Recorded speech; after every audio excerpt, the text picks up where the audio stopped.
The tranquility of a Friday afternoon settled over Oakwood Heights, a neighborhood meticulously polished to underscore its exclusivity. Berkeley and Row wasn't merely a grocery store. It was an audacious declaration, a place where the cost of a single avocado rivaled a full meal elsewhere. Yet, Jasmine wasn't there to make a statement. Unaccompanied by cameras or staff, she, cloaked in a beige trench coat, clutched a cloth bag emblazoned with the defiant words, "Speak truth even if your voice shakes." She navigated the aisles with an unsettling calm, meticulously examining produce, comparing prices, and deliberately ignoring the furtive gazes that tracked her every move. A woman near the artisanal cheese section feigned shoe-tying, avoiding eye contact. A teenager subtly raised a phone, its lens aimed squarely at Jasmine. Then a whisper, soft but sharp, sliced through the air. "She's been pacing. Something's off about her." That was all it took. The loudspeaker above chimed, a seemingly innocuous store announcement, security to fresh produce. Section 3. Possible incident. Jasmine froze, her gaze fixed on the crimson grapes in her hand. The tone was chillingly familiar, a coded language she'd heard in the hallowed halls of Capitol Hill. But this time, it was no abstract concept. It was a direct accusation. Footsteps, deliberate and rhythmic, drew near. Two officers materialized. One, older, possessed eyes as unyielding as granite. The younger gripped his belt, as if anticipating an immediate confrontation. "Ma'am," the older officer began, his voice a low thrum. "We've received a report of suspicious behavior. Could you explain why you've been walking around without making a purchase?" Jasmine remained unperturbed. "I'm selecting fruit," she responded, her voice steady. "I wasn't aware that choosing between red and green grapes constituted a criminal offense. But the truth was, this was never about grapes, nor was it truly about shopping." Within moments, the store manager appeared, his eyes flitting nervously. "A few customers feel unsafe," he mumbled. Before she could produce a parking ticket or even her identification, the cold embrace of handcuffs constricted her wrists. No one intervened. Not a single voice dared to question. What did she do wrong? In their profound silence, a tempest was brewing. The cuffs were icy, unforgivingly tight. Jasmine offered no resistance, not out of acquiescence, but out of understanding. In that stark moment, she wasn't a congresswoman. She was simply another black woman being led from a high-end establishment for unsettling its patrons. She neither screamed nor wept, nor did she even blink. But as she was escorted past the checkout lanes, every sideward glance echoed the same unspoken sentiment. "She doesn't look like us." In such places, that was frequently sufficient. Classical music, perhaps Bach or Vivaldi, continued its polished melody, amplifying the frigid tension. A small child tugged at her mother's sleeve, asking, "Mommy, why is that lady in trouble?" The mother offered no reply, only quickened her pace.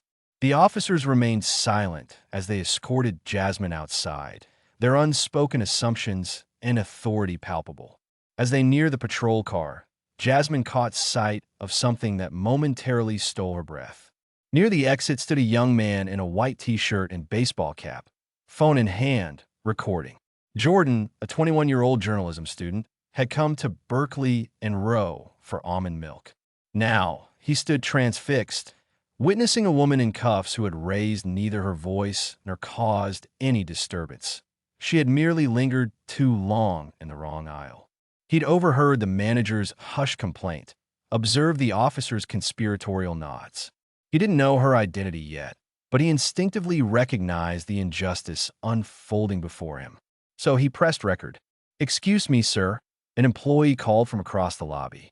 Jordan remained steadfast, his camera unwavering as Jasmine was ushered into the back seat of the patrol car. Inside, Jasmine sat in quiet contemplation, her reflection shimmering in the tinted glass. She was unaware of being recorded, but she knew this wouldn't be the last time someone was apprehended for appearing out of place. Yet, something about today felt different. Perhaps it was the sharp abrasion on her wrist from the cuffs, or the manager's refusal to meet her gaze, or perhaps the quiet, defiant inferno that smoldered within her. Regardless, the silence had begun to fracture. Unbeknownst to the officers, the shoppers, or even Jordan, the woman they had just arrested was a member of the House Judiciary Committee. She had scrutinized thousands of similar reports, but now, she wasn't reviewing a file. She was the file. And across town, a call would soon be received that would irrevocably alter the destiny of everyone in that precinct. But first, she had to be driven to the one place never meant to be seen from the inside, Precinct 18. One might assume the narrative concluded with the handcuffs, that public humiliation was the nadir. Think again.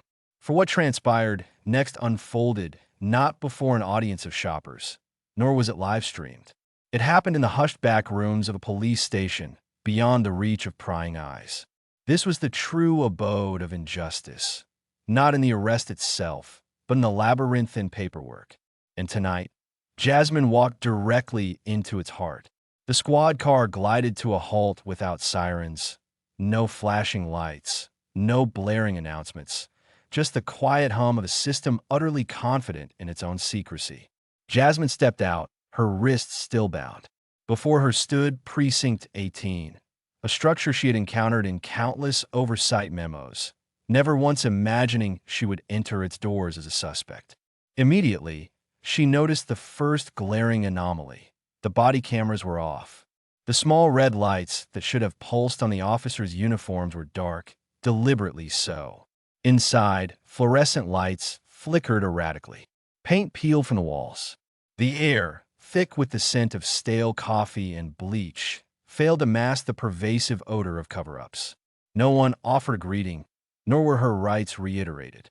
She was shoved into a chair in a dimly lit corner, still cuffed, still silent. At a nearby desk, an officer named Turner calmly sipped coffee while dragging video files into a trash bin on her screen. Jasmine subtly shifted, her eyes fixated on the monitor. The file name, Market Manual 14_1542 MP4. Status, deleted. One click. No password. No approval. With a single click, the truth evaporated.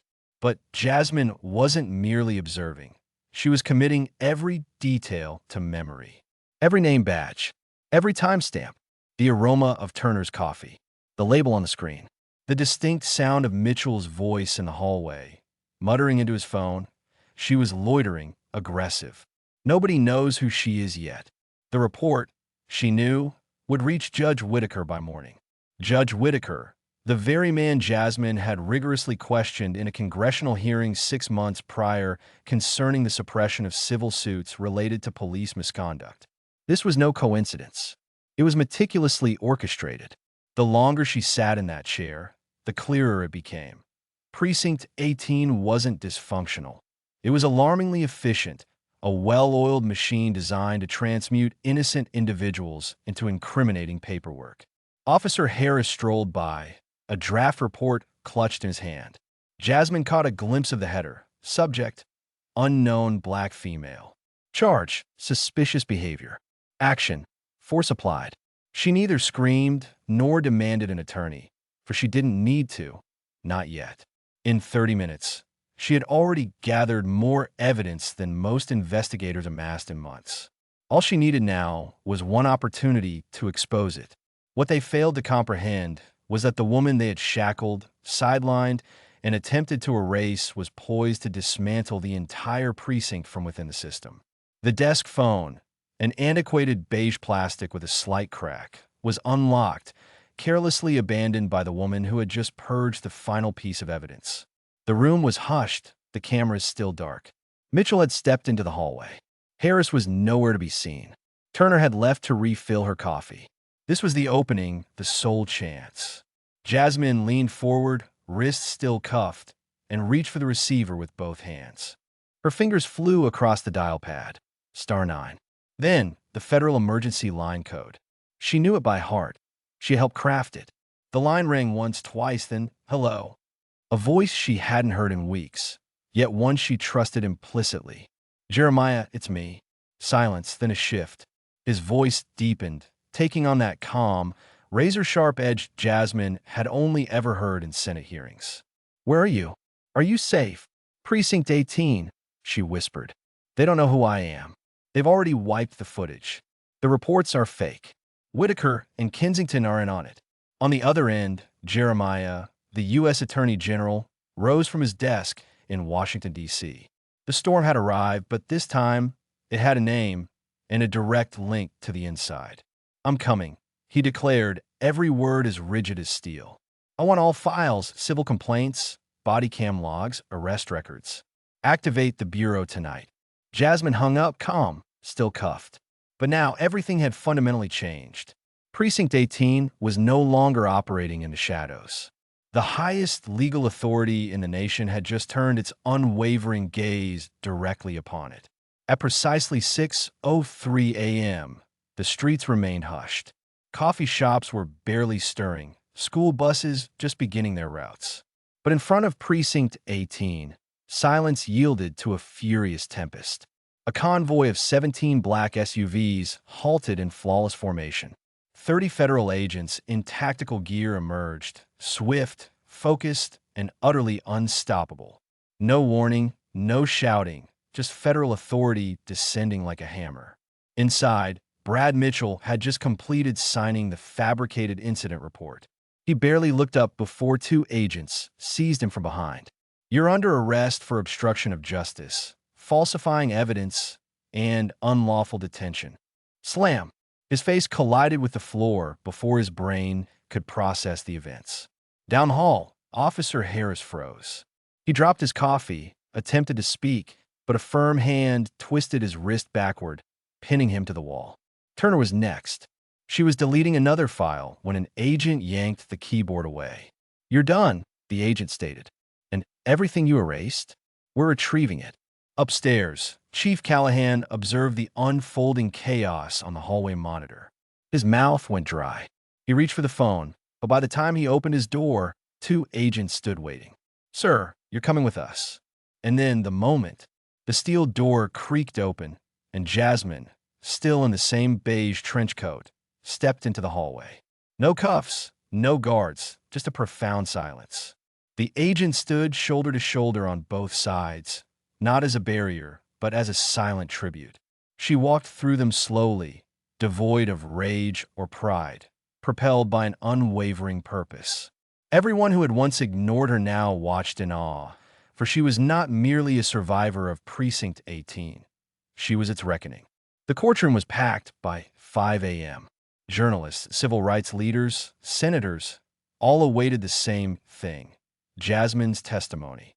3 men occupied the defendant's row: Robert Callahan, the precinct chief; William Whitaker, the judge who suppressed cases; and James Kensington, the mayor who ensured it was all funded. No ties, no power, just drab prison uniforms and hollow eyes. Jasmine stepped onto the witness stand. No makeup, no speechwriters, just a woman with a memory sharper than steel. They didn't know my name, and they didn't care, she began, her voice resonating through the hushed room. Because in their world, a black woman in a trench coat isn't a customer. She's a threat. The courtroom fell utterly silent. She meticulously recounted times, dates, Mitchell's whispered words, files Turner deleted. Every moment documented from memory. Then, the door opened, and Jordan entered, nervous but holding something profoundly powerful, a small USB drive. I backed it up, he said, before they made me delete it. The screen illuminated. There it was. Mitchell seizing Jasmine, Harris cuffing her, the manager's trembling face. The moment Jasmine was thrown into the fruit stand, gasps rippled through the courtroom. A woman in the back wept quietly. Even the judge leaned back in stunned silence. Then, bonus footage. Jordan had never intended to capture it. His own interrogation. No cameras, no lawyers, just fists and threats from the very individuals now facing trial. The verdict was swift. Callahan, 32 years. Whitaker, 35 years. Kensington, 28 years, along with the full seizure of all hidden assets. The court decreed that funds from their estates, properties, shell companies, and offshore accounts would be directed to a community justice restoration fund, aimed at rebuilding the neighborhoods they had exploited. Outside, A crowd erupted in tears and applause. Inside, Jasmine stood motionless. No triumphant speech, just one quiet glance toward Jordan. Because justice wasn't loud, it was real. And finally, it had a face the country could no longer ignore. Precinct 18, once notorious as a place where truth was interred, was now unrecognizable. The holding cells had vanished, the cold concrete replaced with warm lighting, open glass walls, and rows of bookshelves. A new name gleamed on the front door, the Eleanor Community Justice Center. Beneath it, a single line etched in brass declared, "Where silence once ruled, justice now speaks." Inside, classrooms supplanted interrogation rooms. Children sat in circles, learning about their rights. Former inmates conducted workshops on how to document police encounters. And at the core of this transformation stood two individuals who had once observed from the periphery. Lisa, the sole officer at Precinct 18 who had dared to file an internal concern, was now the director of the National Police Oversight Bureau, investigating misconduct nationwide. Her motto was straightforward: "We don't punish officers. We protect the public." Jordan, the young man who had recorded it all, was now one of the nation's most respected investigative journalists. His column, The Undercurrent, gave voice to those who had long been marginalized. He didn't chase headlines. He chased truth. And Jasmine, she declined every interview, every book deal, every Senate proposition. Instead, she packed a small bag, left her office in D.C., and returned to her district, not as a politician, but as a teacher. A modest sign hung above the door: Community Law and Justice. Instructor, Jasmine. She taught not from textbooks, but from lived experience, from handcuffs, from memory, from truth.